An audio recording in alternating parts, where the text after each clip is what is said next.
Welcome to the Classical Gabfest, a weekly discussion about the ever-changing world of classical music. I'm your host for this week, William White, and with me as always are Tiffany Liu and Kensho Watanabe. This week, the three of us are going to take Classic FM's new musical personality test and see what, if anything, it reveals about us. Then we'll have the second installment of our WAGNERISM book club. And finally, we'll discuss what the current state of concert life in East Asia could mean for the future of concert life here in North America. But first, we like to start with our prelude segment. So, Tiffany, what do we have today? This week, we'll be playing a round of everyone's favorite game, Listening Limbo.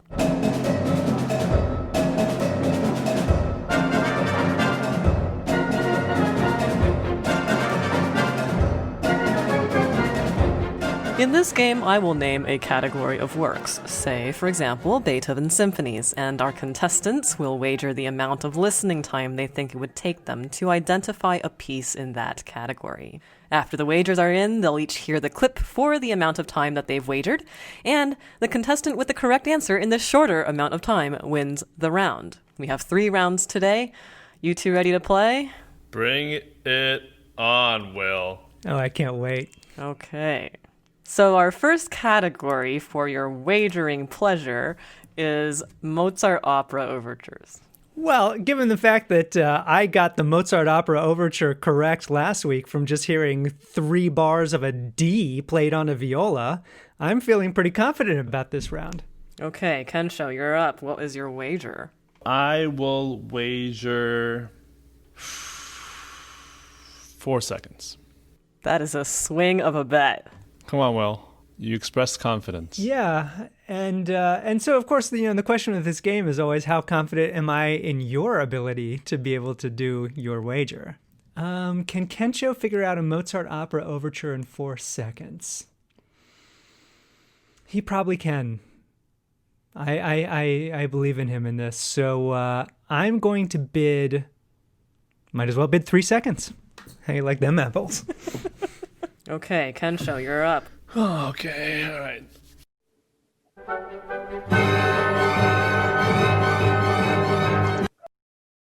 Okay, what is it not? It's not Don Giovanni, it is not Marriage of Figaro, it is not Abduction, it is not Idomeneo. What's left? It's not Magic Flute. Can I think of any more Mozart operas? I remember, this is like, the feeling is similar to when we were playing the Rossini round with Will last time, which is that like you can place it, but you can't necessarily name it. Okay, well, I'm just going to say Abduction.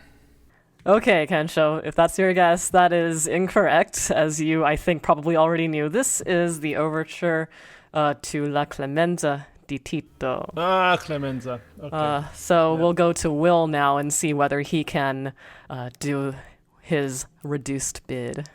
And Will, are you ready to hear your 3 seconds of Mozart opera overture? Okay, feeling loose, feeling limber. Let's do this.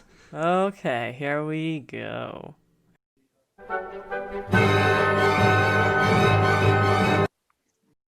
Okay, I do recognize the music, but can I tell you what piece it comes from? Okay, so I can rule a few out. This is not Don Giovanni.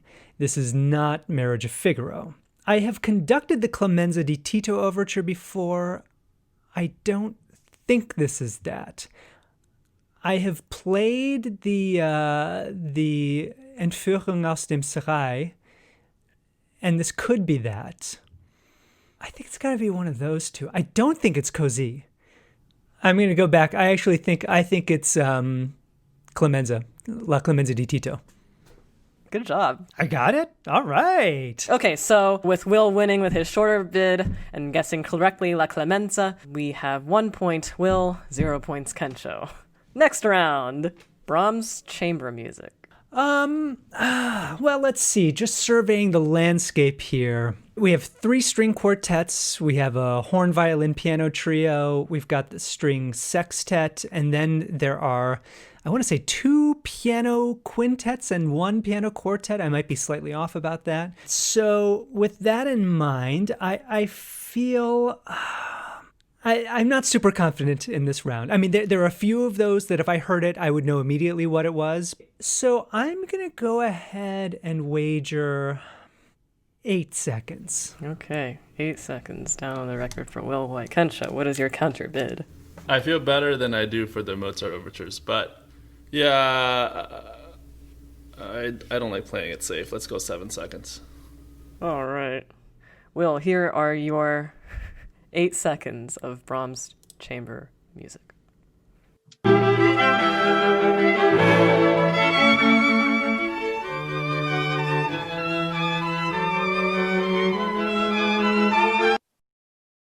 Once again, I recognize it. I'm going to assume that you are not being totally cruel and giving me a strings-only section of a piano quintet. So I think that this is a string quartet. And frankly, it's like a 1 in 3 shot for me. So I'm just going to guess that it's Brahms' second string quartet. So actually, Will, that was the first string sextet, and it's the theme and variations movement from that. I feel bad. I should have gotten that. Okay, KENSHO, we are going to bring you back, getting ready to hear his 7 seconds of Brahms chamber music. Okay.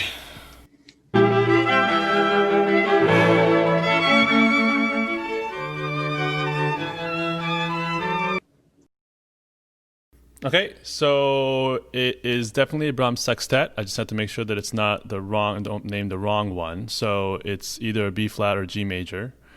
And this is the second movement. So my inclination is to say G major, but I just want to make sure that I can actually sing the other B flat, but the B flat slow movement. This is embarrassing. Anyone from Greenwood that is listening to this would be embarrassed for me to not know which one this is, because... That's why we play these games. It's just to continually embarrass ourselves in front of an audience. No, I'm going to say B flat major. B flat major, locking it in, sextet. Locked in. You're right, KENSHO. Good job. Yeah. I mean, obviously you recognized it right off, as one of the 2 great string sextets for 2 violins, 2 violas, and 2 cellos, and that is indeed the theme and variations second movement of the B flat major sextet. Okay, fantastic. Okay, well, we've evened the score up, which makes this last round even more exciting, and the last subject is Strauss tone poems. Okay. Yeah, this one is not a completely foreign one to me. I'm pretty sure Will is going to be pretty good at this as well, so the wagers have to be pretty competitive. I'm going to say 5 seconds. Okay, 5 seconds. Will, what is your counter bid? Well, once again, there are a few Strauss tone poems that if I heard them, I would be able to identify probably any section of them, Don Juan or Death and Transfiguration. Of course, I say that, and who knows if that's true. But then there are these tone poems where they're an hour long, and you could pick something from minute 40 of some random stretch of very thick contrapuntal Strauss writing, and I would have no idea. I'm not a great Strauss fan, quite honestly. So I'm gonna bid 10 seconds. I'm gonna let KENSHO eat this one. See how he does. Oof. Either of you may live to regret it. This is gonna just blow up in my face here. Okay, well, 10 seconds of Strauss tone poem. Here we go.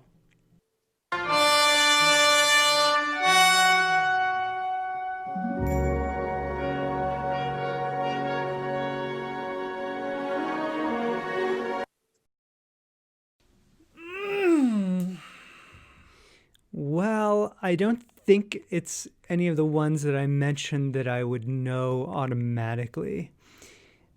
I suspect that this is either Don Quixote or an Alpine symphony.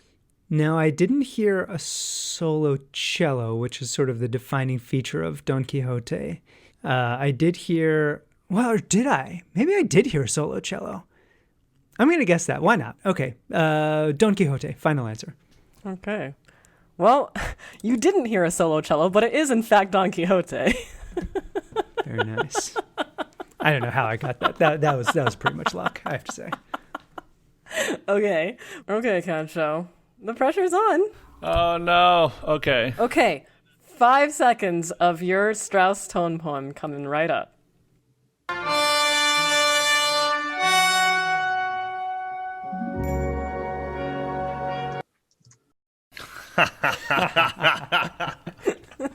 Oh my, it could be anything. I don't think it's Heldenleben. I don't think it is Don Juan. The only thing, instinctively I want to say this piece, but I have really no reason why it should be or anything like that. So I'm going to go ahead and say Don Quixote. How dare you? KENSHO. How dare you? You're right. What? Amazing. Although I will say that my reasoning strategy was identical to yours. It was like, well, I know it's not like these two ones that I know. Boy, I again learned a lot about how to construct this particular game, because it was not easy to figure out what would be easy for you two and what might be significantly easier for one of you than the other. But thanks for playing. We give the victory to KENSHO for Listening Limbo. Well, listeners, that just about does it for this week's Prelude segment. But before we wrap up, we'd like to mention a special opportunity for our listeners. If you mention your love for the GABFest on social media or in an email to your classically inclined friends, tag or CC us and you'll be entered for a chance to come on the show and participate in one of our Prelude games. It's a win-win. You get the fun of a musical listening challenge and more people get to enjoy our wonderful show. And with that, we move on to our next segment. KENSHO, what do you have for us? What do our classical music preferences say about our personality? Classic FM, the British radio station and web portal, recently launched an online quiz that determines your personality type based off of 12 questions. The 4 personalities to be assigned at the end of the quiz are sanguine, choleric, melancholic, and phlegmatic. Which we all know is the only way to sort personalities. Well, clearly they're putting like an 18th century spin on this because of the classical music thing. Yeah, I have thoughts about that anyway. But okay, but we're going to take this test live on the air and see what our responses reveal about ourselves. For those who would like to play along with us, check our show notes for the link to the quiz. Okay, so we're going to click on the link here, and the first question is... choose your favorite composer. Now, we only have 6 options. Beethoven, Stockhausen, Bach, Florence Price, Mozart, and Chopin. For me, this is an easy one. It's Beethoven of this list. For me, this is not as easy because easily my top 5 composers are not on this list. Well, I guess Beethoven is sort of a special case, but yeah. I also lean toward Beethoven, but in the interest of diversity, I'm going to go with Bach. Diversity. Which is hilarious that in the interest of diversity, I'm going with Bach. Okay, well, I'm curious about what the possible options here are. So I will say that, obviously Beethoven speaks to me in a way, but I think I'm gonna go out on a limb here and go Chopin. Okay, well, if you guys don't answer honestly, then we're not going to find out if you're sclerotic or melancholic. So it may be a mystery forever. Well, we're also gonna diverge at some point too, so it's okay if we have the same answer for the first one. Yeah. Okay, this next question is hilarious. One instrument must go forever. Period. And the options are the piano, the violin, the flute, or the triangle.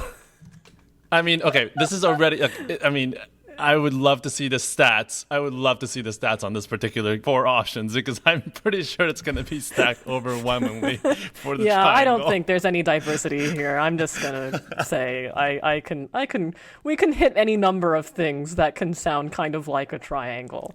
I will be sad to see the triangle go forever, but I am still clicking triangle. What about you? What about you, KENSHO? Yes, triangle for sure. Yeah, I'm not happily throwing it in the bonfire or anything, but... Well, also just the fact that the 3 other options are piano, violin, and flute. Right, so... that's the real issue here, right? Okay, Classic FM, take note.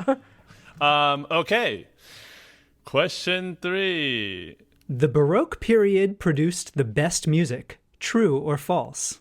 And I'd like to note that of the options, there are true and false, and true has an exclamation point after it, and false has a period after it. So read into that what you will. And for me, this is just false. I am very inclined towards Baroque music. I would be happy to make a case that it's true. And you know what? In the interest of diversity, I'm going to go ahead and click true. On the right day, I could grok this. Let's say, I mean, I wouldn't be upset if we had a debate and you put me on that side of the debate. All right, I'm going false with a period. So I'm not very excited. False.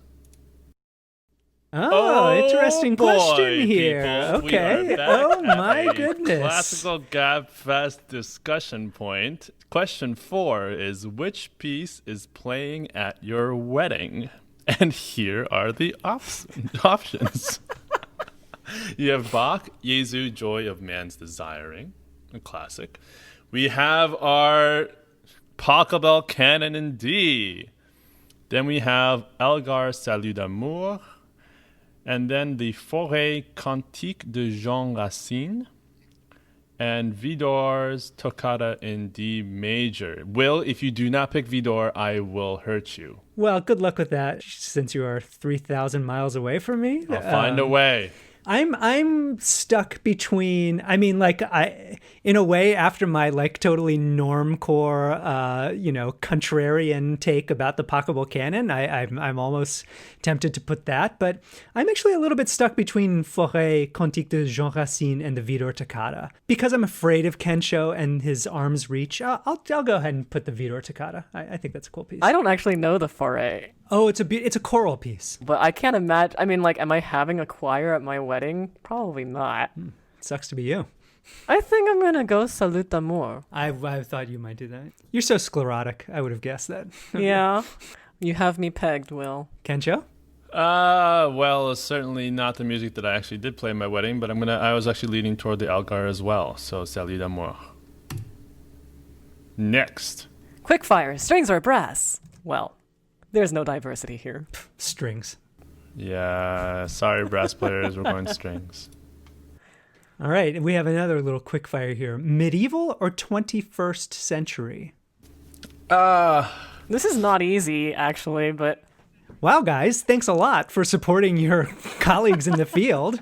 This should be an obvious one. Yeah, I was actually just trying to be contrarian and have an actual argument for medieval. But well, let's note that also the 21st century is 20 years old.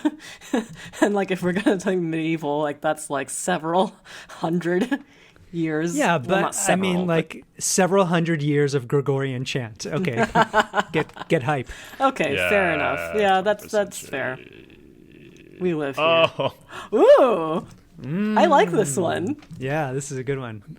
All right, question 7 is, the best movement of Holst's planets is... And you have all of them here, which, if you don't know, there's 7 because Earth is not one and Pluto had not been discovered in 1914 through 18 when Holst wrote this piece. So you've got Mars, Venus, Mercury, Jupiter, Saturn, Uranus, Neptune. So, thoughts, people? I love them all. I Yeah. mean, I think the Planets is one of the best pieces ever written. I tend towards liking the more mystic ones, the slower ones, rather than the bubblier ones. Mars is intense. I mean, it's a great movement of that, but if I just had to pick one, I would not pick that as my favorite. Right. Although Jupiter has that gorgeous middle section, the hymn. It always makes me think of my favorite woman alive today, Queen Elizabeth II.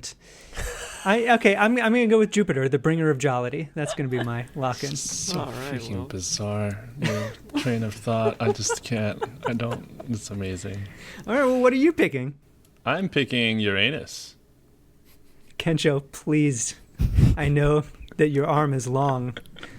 I beg you. I mean, I don't not like this piece, but it's always somewhere around half an hour in or so where I'm boy, this just sounds really And I'm so sorry to all my wind conducting friends, but this sounds so bandy. And like that's where it starts coming apart for me, because it's really like by the time we hit Uranus, I'm just a little bit like oversaturated with that timbre of sound. You're feeling sore by then. Yeah. Sore as were. So, I mean, for me, it's between Venus and Mercury. I think that both of those are, for me, like the best antitheses to what I just described. So, for today, because I'm feeling mirthful, I'm going to go Mercury. Okay. The next question here is, John Williams is a very well-known ... And the two options are Hollywood film composer or 2, classical guitar virtuoso. Right. And this is not this is not like a test. Right. It's just that there are 2 famous musicians who happen to be named John Williams. That's right. And John Williams, I think, is an Australian guitar virtuoso. So maybe some Aussies down there. I don't know. Aussies, tweet at us. Do you think of the guitarist first? I think of the Hollywood film composer. So I'm clicking that. So am I. Yeah, easy. All right. Oh, interesting. This is one of my favorite bêtes noires of the classical music world. Clapping between movements, yay or nay? And the options are yay or absolutely nay. So I'll weigh in immediately on this. My feeling is that it is actually a nuanced discussion. I think that there are some pieces that were written for a culture where classical music, like symphonies, were applauded between every movement. I mean, if you look at Mozart and Haydn symphonies, they would put like an aria or a little piano improvisation between the movements. Right, or they would encore specific movements. Right, and you can tell from the way that these pieces end, and I'm talking through Brahms, Tchaikovsky, whoever, that they were written to be applauded. They have these big final statements. They're thrilling. You want to jump up out of your seats.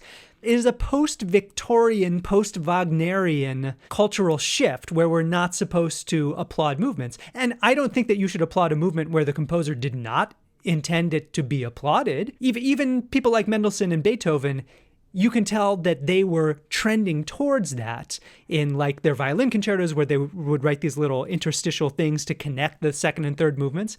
So there are some times when you should clap after the first movement only and then after the whole piece. And there are some times when you should clap after all of them. So I'm saying yay, because I think that I'm against the wholesale ban on clapping between movements. Very eloquently put. Yeah, I'm with you there. Thank you. I'm quite splenetic on that subject. All right, so question number 10 is an Ennio Morricone soundtrack round. Oh. And you have 5 options. Interesting here for KENSHO. I am already preemptively locked in because of my previous choices, but you have the good, the bad, and the ugly. Cinema Paradiso, The Mission, Once Upon a Time in the West, and The Untouchables. I will select The Mission. I was going to say, if your wife is listening, you damn well better pick The Mission. And of course, for listeners who missed that segment, I guess it was last week or 2 weeks ago when we were talking about wedding music, KENSHO played an excerpt from The Mission. He played Gabriel's oboe as his walking down the aisle music at his wedding. I'm picking Cinema Paradiso. It's a fantastic score. I love that one. Me too. Okay, random piece round. Choose one now. And the options are Eine kleine Nachtmusik, The Blue Danube, Fürlis, Chopin's Nocturne in B-flat minor, or Also sprach Zarathustra. Oh, a piece by your fave there, Tiffany, Chopin. I guess we know what you're going to be picking. It's just such an odd grouping collection, of pieces. right? Yeah, it's a funny collection. Yeah, very strange. Like the Also sprach just kind of that's sticks one out of these things is not like the other. I guess that these are all super famous. Of course, we think of Also sprach as being this, rambling hour-long tone poem, but like most people think of it as being a 30-second excerpt. Yeah, exactly. Yeah, bam, bam, bam, bam, bam, dum, bum, bum, bum, bum. Oh, for me, it's between Eine Kleine and the Blue Danube. I really love the interior movement of Eine Kleine, but I think that my basicness extends even further, and so I will pick the Blue Danube Waltz by Johann Strauss Jr. What are you guys going to pick? I didn't expect this looking at the choices, but I actually am going to go with the Chopin piece. I think it's terrifically kind of melancholic and florid in the right way, but also like I love that Chopin, he's not unadventurous. Like he's really quite. Oh, Chopin's a fantastic, fascinating composer who totally reinvented the vocabulary of piano music for like all time and evermore. All right, so there I am. Kensho, where are you? I am just as basic as Will. I have to say, I think I'm looking at it like, what would I want to listen to right now randomly? And I think it would be the Blue Danube. I'm going Blue Danube. Oh boy, here's the last question. Okay, you can never listen to one again. Who is it going to be? And I should say that this question presupposes that you know who these people are at sight, because it does not tell their names. Luckily, I know that the guy on the left is Mozart and the guy on the right is Beethoven. You can never listen to one again. Who is it going to be? As much as I would hate a life without Mozart, I've got to pick Mozart. I would rather have only Beethoven than. Well, that's Mozart. not the question, though. Right? It's not like you can only listen to one of them for the rest. It's like, which one are you willing to sacrifice on the altar of this stupid quiz? Yeah. Yeah, I don't think I could live without the Beethoven late string quartets. I'm sorry. I'm just going to have to say bye Mozart. Oof. Terrible. Tiff? This is really hard for me because I think of the, you can never listen to one again. And like, I don't know what being a lot older than me is like, but I have a feeling that I might want that there's something pure about Mozart that I think would speak to me at the more as the years go on. Wow, really deep thinking this question, taking the long view here. I am. So you're ditching Beethoven.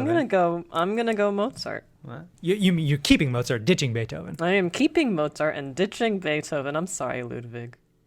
All right, guys. Well, what do we get? What did we get? Do you want to go first? Sure. I got a great gif of Lenny Bernstein here, and I am apparently melancholic. You're very detail-oriented and are known for being a deep thinker. But even though you're very thoughtful, you're also a pretty reserved person. Do you think that's accurate? I think it's perfect. Wow. Good job, Classic FM. I got a gif of Jaap van Zweden looking particularly angry and Munsters-ish, and I got choleric. You're an extremely practical and straightforward person, which can sometimes mean you're not the best companion. It's not wrong. Small talk? Certainly not. Deep and meaningful conversations? That's more like it.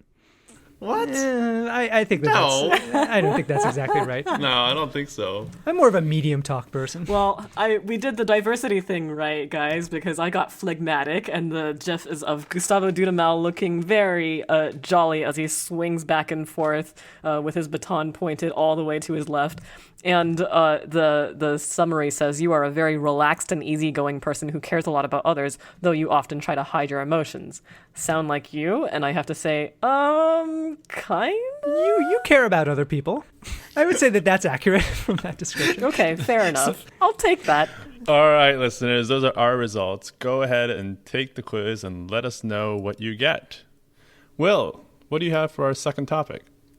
All right, it's time, folks, for WAGNERISM Book Club Round 2. My GabFest co-hosts and I are in the midst of a weeks-long delve into the latest book by the New Yorker's classical music critic, Alex Ross. WAGNERISM is Ross's third book after the wildly successful The Rest is Noise and Listen to This. At a whopping 660 pages, it's a deep dive into the influence that Richard Wagner's life and art wrought upon the world, truly unlike that of any composer before or after him. This week, we're discussing two of the middle chapters, Nibelheim, Jewish and Black Wagner, and Venusberg, feminist and gay Wagner. All right, so the Nibelheim chapter starts off with an interesting figure in American and world literary history, W.E.B. Du Bois. What did you guys know about Du Bois, and what did you take away from Alex Ross's discussion of him here? I know Du Bois as a civil rights activist. period. Like that's, he wrote a lot. He produced a lot of, great doctrines that will speak to the African American experience during the time he was alive, which was the late 1800s and the first half of the 20th century. So the first few pages of this chapter, Ross describes a story that Du Bois has constructed around a character named John Jones who goes to a performance of Wagner's Lohengrin and has a transformative experience. He has the experience of kind of being lifted into this kind of ecstasy of understanding about, some cosmic truth that he feels like the music is getting to. But then very soon thereafter, he's kind of expelled from the theater because another patron has fingered him as somebody who's disruptive. Is that right? Yeah, and in fact, it's even a little bit more devious than that. The character who he's seated next to is a white friend from his childhood who, when they were kids, they played together rather freely, but they've gone off into their own worlds, into their own formations. It's sort of set up that this is his white double, that they were very similar in childhood, and that through their opportunities in the world, their paths have diverged. And so there's an extra sting to the fact that it's actually his white seatmate, whom he's randomly seated next to, is the one who asks for him to be ejected from the theater. And the usher comes and asks him to leave on some pretense. And so that's juxtaposed with this transformative internal experience that he's having while he's listening to this music. Yeah. And that's speaks to kind of the centrality of the interest of these two chapters, which is the way that the populations that Wagner in some readings or in a very overt reading, obviously with the Jewish case, is persecuting or at least very publicly anti-Semitic, right, in his writings and so on, and how those very populations have or haven't found their way into supporting him. Kensho, in this chapter, Alex Ross, he adds a lot of complexity to this picture where, we might think that Jewish people obviously would be anti-Wagnerian because Wagner was so outrageous and so outright in his anti-Semitism, writing in 1850 and republishing in 1869 this famous essay called Das Judentum in der Musik, the Jewishness in music. And yet the situation is a little bit more complex than that. He introduces some interesting figures through history who were Jewish themselves and who are avowed Wagnerites. Yeah, it's certainly complicated for sure. And without getting too much into detail, it was interesting to hear about the Viennese music critic at the time, Edward Hanslick, who also famously comes up we were talking about Strauss tone poems, actually. Richard Strauss in Ein Heldenleben also creates this motif dedicated to Hanslick in a negative way, but that was more because Hanslick never really gave him some positive reviews, and so he was played the role of the critic in the motif of Ein Heldenleben. So interesting to see his name here, and Hanslick is Catholic, but I guess it was half Jewish, and so Wagner would go out against him at times because of his also Hanslick writing some negative reviews. I really enjoyed what Hanslick wrote about Tristan. Did this pop out at you guys? He said that the prelude made him think of, and I quote, the old Italian painting of that martyr whose entrails were slowly unreeled from his body. I think that's a wonderful, eloquent way of describing some torturous event. Would have been a great Who Dis contestant there. Absolutely. I just loved that writing so much. But Wagner would then later, or Hanslick would also then warm to Wagner a little bit later in that he would actually write positively about other Wagner works. I forget which ones. Yeah, so, one thing with Wagner is he's often thought of as having provided the quote-unquote soundtrack to the Third Reich. And obviously that's a very problematic point in his legacy.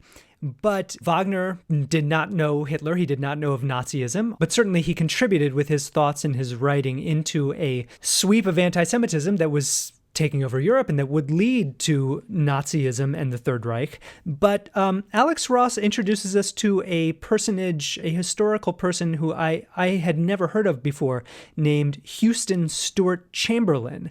And he says that more than anybody else, this man who was a British botanist turned German racial ideologue was the bridge between Bayreuth and Nazi Germany. Yeah, I thought it was interesting because the whole point of this book, right, is to discuss Wagner as a complex figure.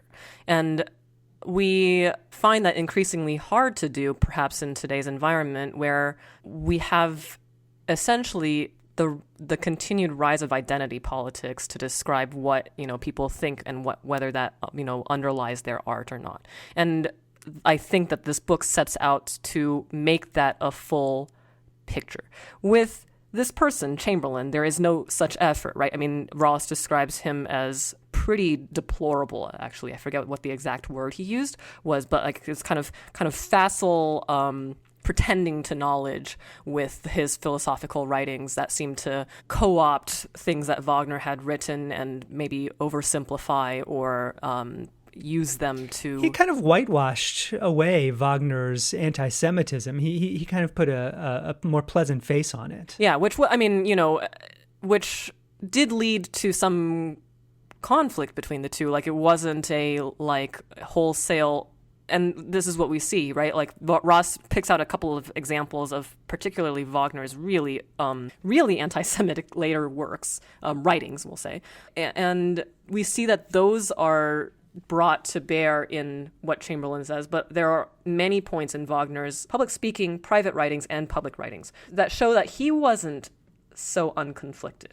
That this story is not as simple as he was anti-Semitic and therefore he wrote bad caricatures of Jewish figures into all of his works and therefore his works are anti-Semitic. It's not so simple, although that reading also existed during the very time that these operas were being premiered. Like, this is not a retro reading of those works. Chamberlain also, didn't he marry into the family? Yes, as well? yeah. He married Eva Wagner, Richard and Cosima's daughter. Right, and I guess we get into it later with Siegfried Wagner, but at the fact that basically this Houston Chamberlain character takes a lot more space now in Bayreuth because of this, right? And that also kind of amplifies the message that he was sending out. Yeah. I have a feeling that Houston Chamberlain is going to be an important character through some more chapters in this book, because, I mean, there are certainly chapters devoted to Nazism and the Third Reich. We were just about to talk about the people who were in Wagner's so-called inner circle, performing, who were Jews, who were the very people and their relationship with him. And some of them were vociferous in their support of him. And I thought that, the personalities that fit that very, what we'll actually acknowledge is a very loose template. I mean, you say Jews in Wagner's inner circle, and you sort of, from an oversimplistic standpoint, you might be tempted to think that they all felt a certain way about Wagner because of their background and his writings. But actually, we find the complete opposite, where some of them, we have this acknowledgement of their double consciousness, where kind of in their private lives, they were sort of understood that their Jewishness would make them not acceptable to Wagner, and yet they were very willing to kind of set that aside in order to make their success artistically or to continue to try and work forward to have a relationship with him.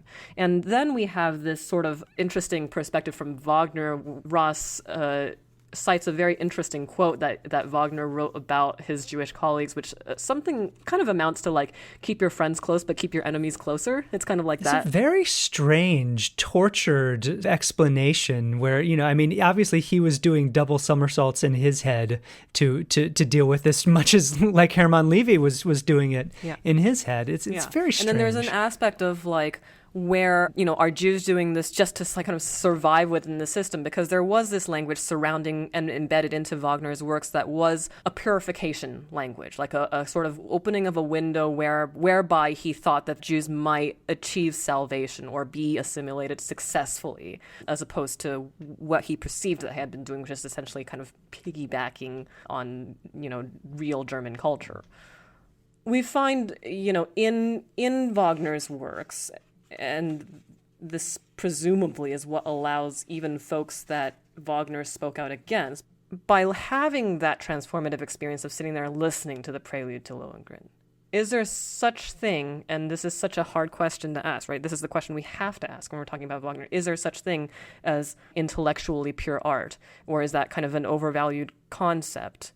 What's the conversation here? Well, the conversation is, I think, especially complex when it comes to instrumental music. Because what does instrumental music mean? What does it carry with it, divorced of knowledge of its background and genesis? If you were a person who knew nothing about Wagner or the history of Europe in the late 19th and first part of the 20th century, and you just heard that piece for the first time, what would it mean to you? There's no reason that it could not be taken purely in that context. This is something I think about a lot. Like, is ignorance bliss when it comes to classical music? Like, how much of the dirt should we reveal in our program notes, for example? Should we just let people enjoy stuff, or should we always be trying to complicate and inform and weigh it down? And I don't have a single answer for that. I think it's a tricky question, and it requires a detailed response and a different response for every case. Well, guys, I'm sure that we could talk about this for another hour, and we've sort of run out of time to discuss the next chapter. But we've got one more segment that we're going to devote to this book in a few more weeks. We'll be talking about at least one of the final chapters. So to our listeners, I would just say that if you are reading along with us, chime in. Let us know what you thought of the book. Maybe let us know what you thought of the Venusberg chapter. And with that, I think, Tiffany, it's time to roll on to our third topic. So what do you have for us? Okay, so for our third segment today, the big news on the COVID front this week is, of course, the prospect of a vaccine on the horizon. We are keeping abreast of the news with regards to how that might affect the transition to musical life in a COVID and post-COVID world, but most agree it's a bit too early to tell even what the spring might bring, given the massive logistical and educational and cultural challenges that surround the rollout of even a quite effective vaccine. With that in mind, we're going to take a look overseas at arguably the only region of the world that seems to have any semblance of quote-unquote life back to normal. East Asia, we're looking at you. We'll take a look at a few recent events of note in the East Asian musicosphere, and we'll briefly discuss the context around each of them. First, let's go to what is arguably the most complete case study of COVID eradication, Taiwan.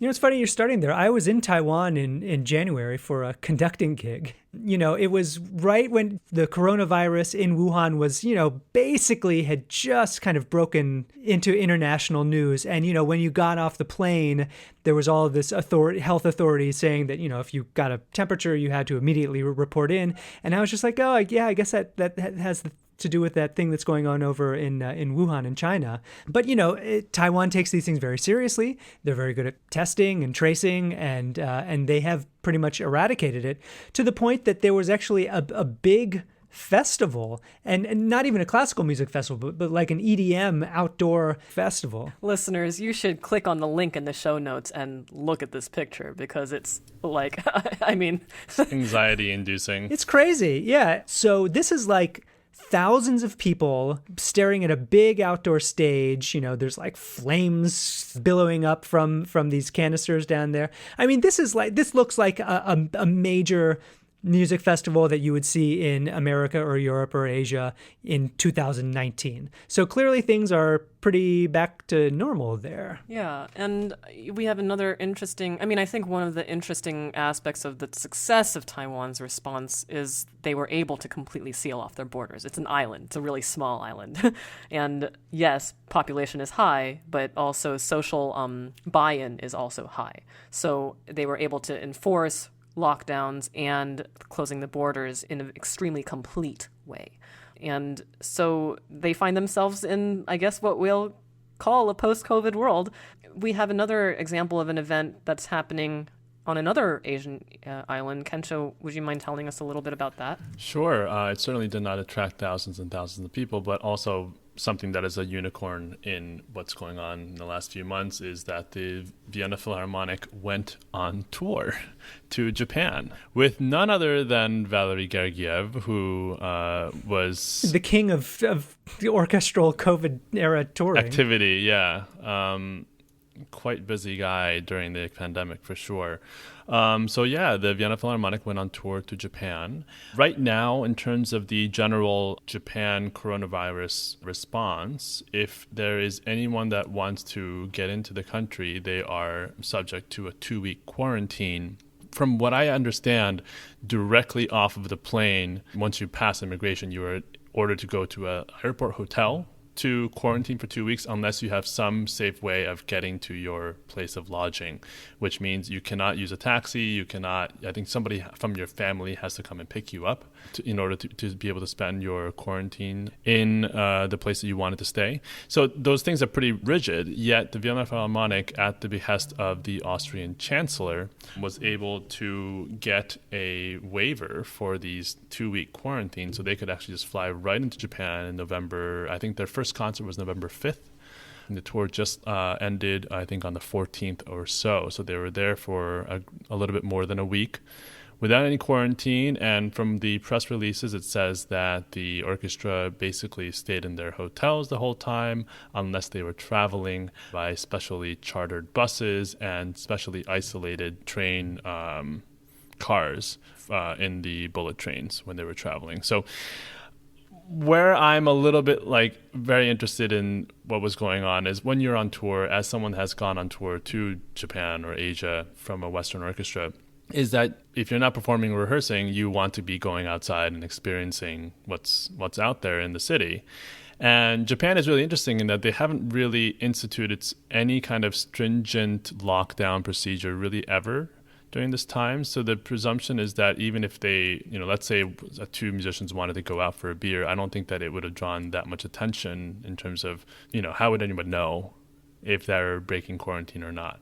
Also, there are pictures from the Vienna Philharmonic's Instagram page of the halls, and they're completely sold out. Sold out, right? Really? Are people wearing masks? The audience is wearing masks. More than usual, because of course in one thing about East Asia is that the mask-wearing culture is just part of regular life. Totally normalized. Yeah, if you have symptoms of a cold or something, you just put on the mask. Right. So, I think there's a picture of patrons. Yeah, I think there's a picture of patrons entering the hall, and there are a lot of hand sanitizers and things like that. But other than that, this snapshot of a concert, usually kind of an aerial view of the hall with some people, you can see the audience. Looks like any other concert that happened pre-pandemic. Besides the masks, the orchestra's not distanced. There's no plexiglass or anything that we've talked about before, and the audience it's full. It's a full audience. And it's amazing because I think the cheapest ticket for any one of these concerts was 190,000 yen, which is $190.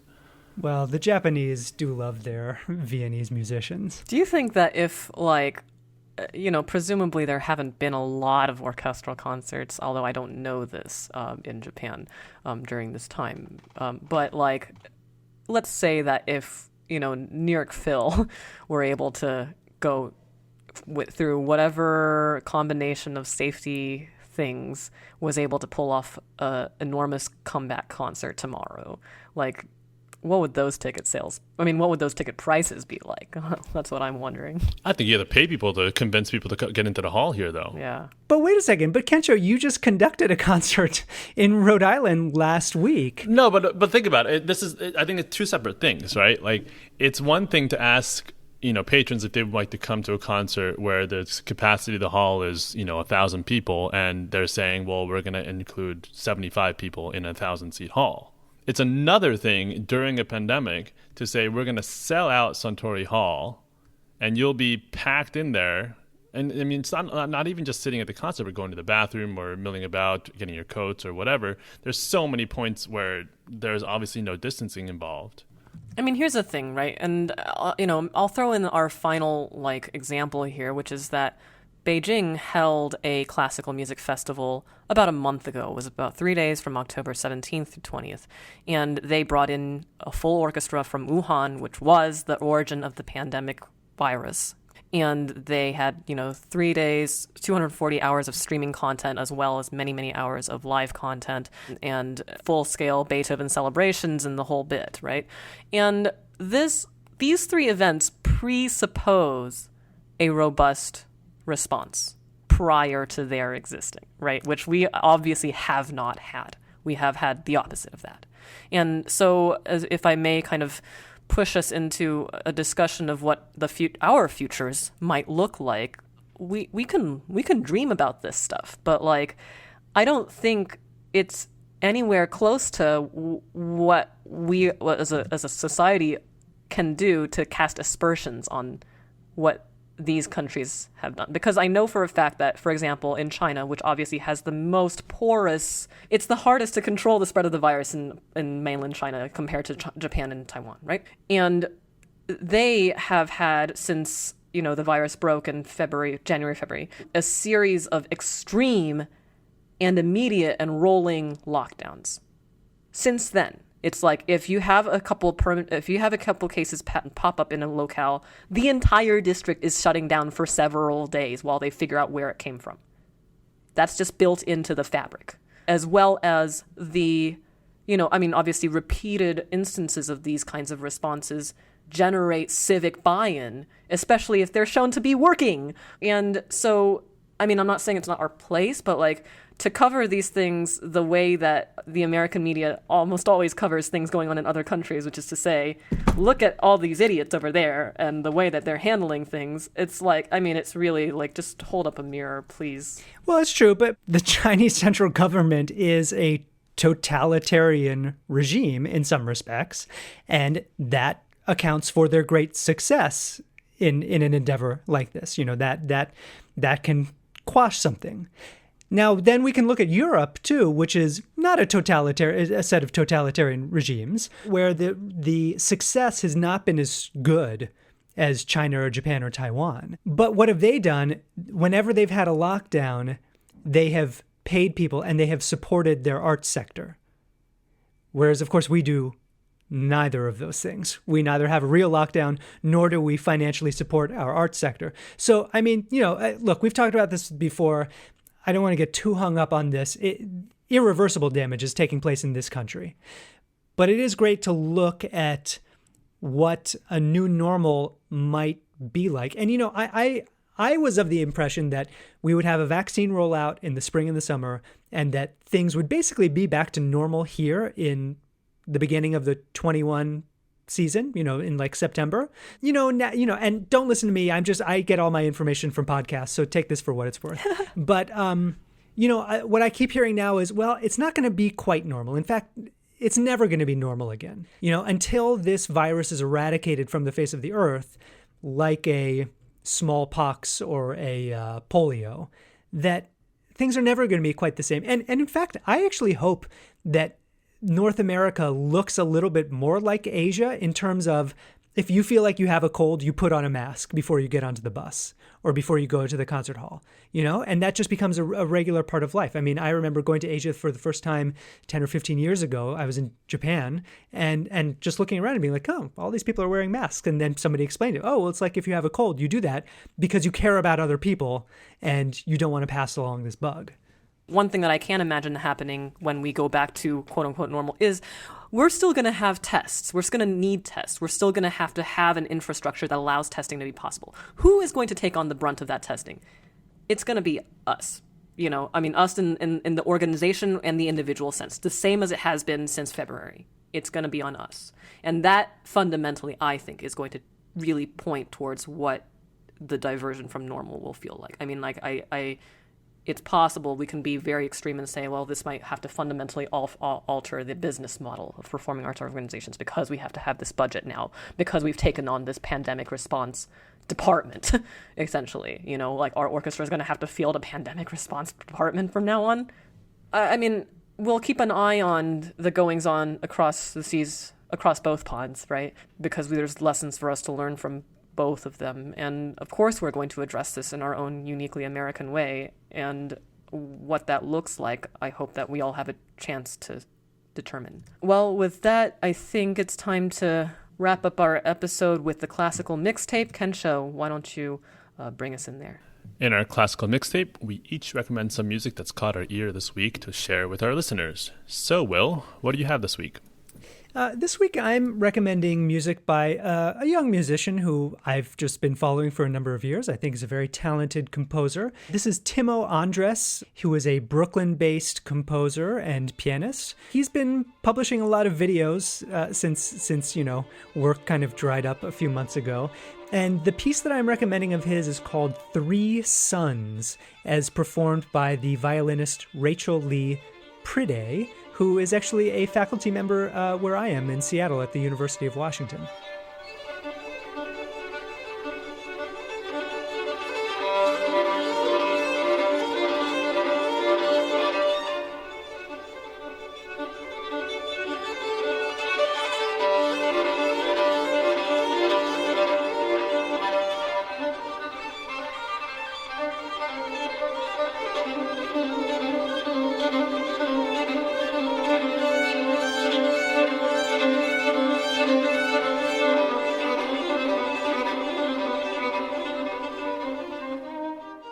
I just found that this was a very interesting and listenable and intriguing piece of music, and I wanted to recommend it.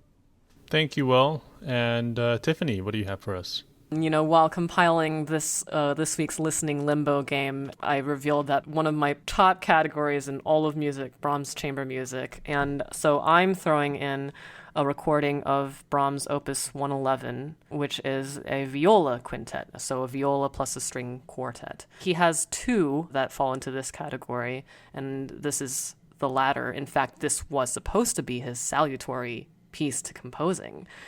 He wrote it thinking that this would be his last published work, and then he met the clarinet player Richard Mühlfeld and continued to write all of the great clarinet works that we know in his later oeuvre. But this work, I will say, does not sound like a farewell work, and it's the beginning of this particular recording by the Boston chamber players circa 1984 that I think has absolutely blown me away every single time I've listened to it. It's so exuberant, so full of joy, and it's like it takes me to a place that is borderline ecstatic in a way that I think only Brahms can do. I don't normally associate him with that emotion.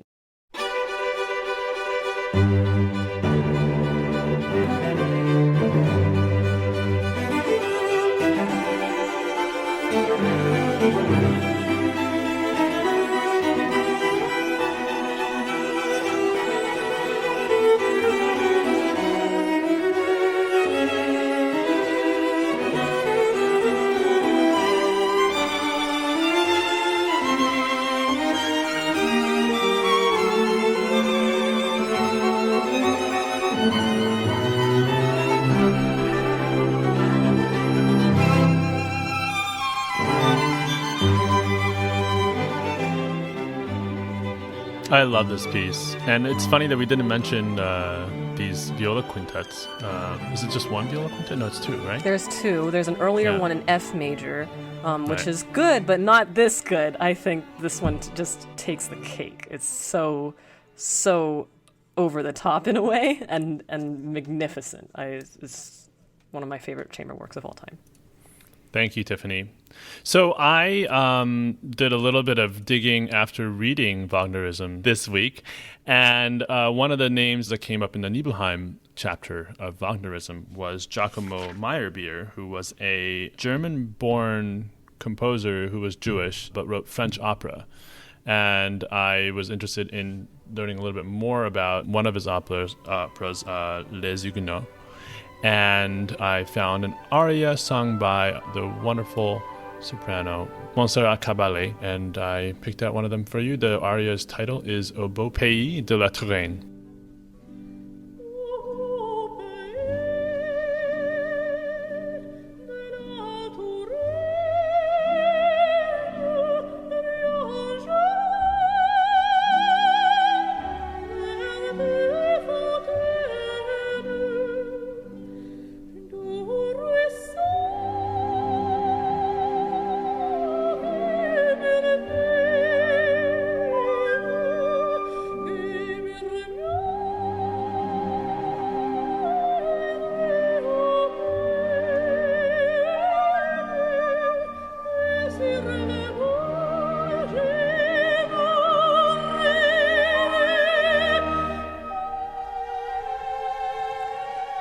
say, Meyerbeer is a composer who was very popular in Wagner's era, and that's why Wagner railed against him and didn't like him, is because he was Jewish and successful, and Wagner stole so much of his aesthetic of his early operas from the French grand opera tradition of Meyerbeer and others like him, Halévy, another composer, and we don't hear much of Meyerbeer these days. I mean, you really have to be an opera fanatic to know much of his output. So, KENSHO, I really appreciate you bringing this, because this is a beautiful aria, lots of interesting coloristic touches in the orchestra, and a fantastic recording.